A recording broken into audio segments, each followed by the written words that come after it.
सास को वह पसंद नहीं थी। उसके हाथों से जरा सी भी भूल हो गई तो सास तुरंत गुस्सा करती थी। उससे भी बुरी बात यह थी कि उसके पति और उसके बीच बातचीत भी ज़्यादा नहीं होती थी और उन्होंने ये चुप्पी बनाए रखी थी और उसका पति भी उस पर ध्यान नहीं देता था। परदेश में पढ़ाई करने गया छोटा देवर मात्र समय समय पर नीता को फ़ोन करता था, पूछता था भाभी तुम कैसी हो। उसका फ़ोन आने पर नीता बहुत खुश हो जाती थी। अपना मन हल्का करने के लिए उसके पास एक ही साधन था। कुछ ही दिनों में देवर की पढ़ाई खत्म हो गई और वह घर आया। थोड़े समय के भीतर उसे एक अच्छी नौकरी मिल गई। नीता को बहुत खुशी हुई। नौकरी लग जाने के बाद उसकी सास अपने छोटे बेटे की शादी के लिए बातचीत करने लगी, पर देवर को एक भी लड़की पसंद नहीं आती थी। इसने ही बोला होगा उसे मना करने को, सोचकर सास नीता को ही दोष दे रही थी। भाभी को चिंतित देखकर देवर ने अपनी माँ से कहा, मैं एक लड़की से प्यार करता हूँ, मैं उसी से शादी करूँगा। और वो लड़की से शादी करने के लिए जिद करने लगा।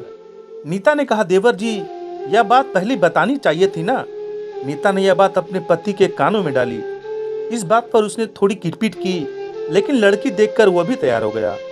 सवाल बचा सास का, अपने छोटे बेटे की मन कैसे दुखाएगी। बाद में वह भी तैयार हो गई। नीता को बहुत खुशी हुई। उसे लगा एक अच्छी सहेली आ जाएगी, अब साथ देने के लिए, दिल के राज बताने के लिए। पर कैसी होगी छोटी देवरानी, रस बस जाएगी हमारे साथ और इस घर में, या एक अलग दुनिया बसाने पर जोर देगी देवर जी को। इस विचार से थोड़ा टेंशन में आ गई थी नीता। कुछ दिनों बाद नीता की छोटी देवरानी चौखट लांग कर घर में आई। देवरानी ने घर में आते ही सारे घर की जिम्मेदारी अपने हाथों में ले ली। अब सास ने अपनी छोटी बहू की ज़्यादा ही तारीफ करना शुरू कर दिया। उसे माँ जैसा प्यार करने लगी। यह देखकर नीता की आंखों में आंसू आ जाते हैं। वह सोचती है, मैं भी तो ही काम करती थी, मेरे साथ ही क्यों ऐसा बर्ताव। वह मन ही मन सोचने लगी, अब थोड़ी दिनों बाद छोटी देवरानी पूरे घर पर राज करेगी और फिर मेरी जगह वहाँ इस कोने में होगी। नीता के भाव समझने पर छोटी देवरानी नीता के हाथ अपने हाथ में लेकर बोली, दीदी मुझे सब पता है, मुझे अपनी छोटी बहन समझिए, देखना बहुत जल्दी सब कुछ ठीक हो जाएगा।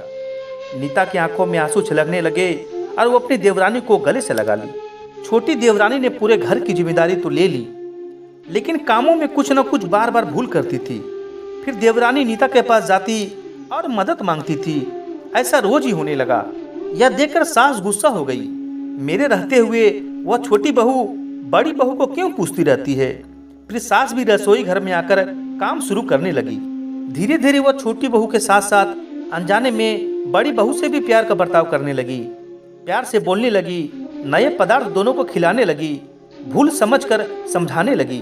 अब सास और दोनों बहुओं में अच्छी दोस्ती होने लगी। इस वजह से बड़ी बहू का स्वभाव भी अच्छा होने लगा।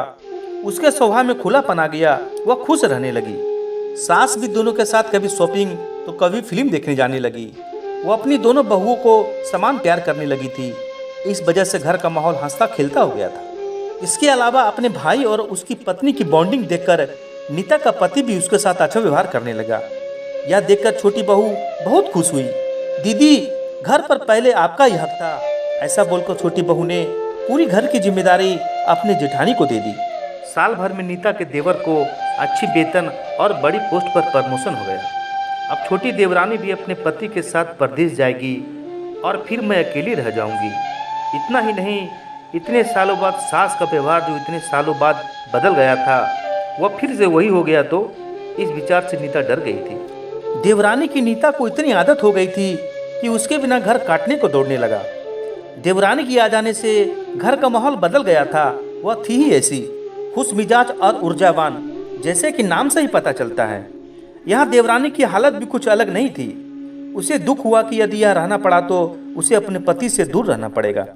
नीता के देवर के जाने की हड़बड़ और देवरानी मात्र टेंस होने के कारण नीता सोच में पड़ी। अंत में उसने देवरानी को पूछा तो देवरानी ने जवाब दिया कि दीदी मैं सारा दिन एक नए स्थान पर अकेली रहूंगी, उससे अच्छा मैं आपके साथ ही रहूं। आपके देवर को बोला है कि शनि व रविवार की छुट्टियों में आप ही यहाँ जाया करें, मैं भी आपके साथ जाया करूंगी, बीच बीच में थोड़ा बदलाव के लिए। इस पर वो बोलते हैं कि 6 महीने बाद मैं यहीं पे तबादला करा लूँगा। अपने पति की नकल करके देवरानी बोली और छोटी देवरानी भी हंसने लगी। अपनी आंखों से आंसू पोंछते हुए नीता बोली, छोटी यह दिन वापस नहीं आने वाले, जाओ तुम अपने पति के साथ उनके साथ भी तो कोई होना चाहिए ना। दीदी, आपने मुझे बड़ी बहन का प्यार दिया, वैसे ही भैया के रूप में एक बड़ा भाई मिला है। यह भरा हुआ संसार छोड़कर मैं कैसे जाऊं? आएंगे तो साथ में रह लेंगे, वहाँ अकेले मन नहीं लगेगा मेरा। 6 महीने का तो सवाल है, आएंगे तो साथ में रह लेंगे। यह सुनकर नीता ने अपनी देवरानी को खुश होकर गले से लगा लिया। तभी देवरानी नीता को बोली, अपने पति के साथ एक अलग जीवन बनाने में समय नहीं लगता, अपनों में रहकर पति की प्रतीक्षा में ही आनंद है।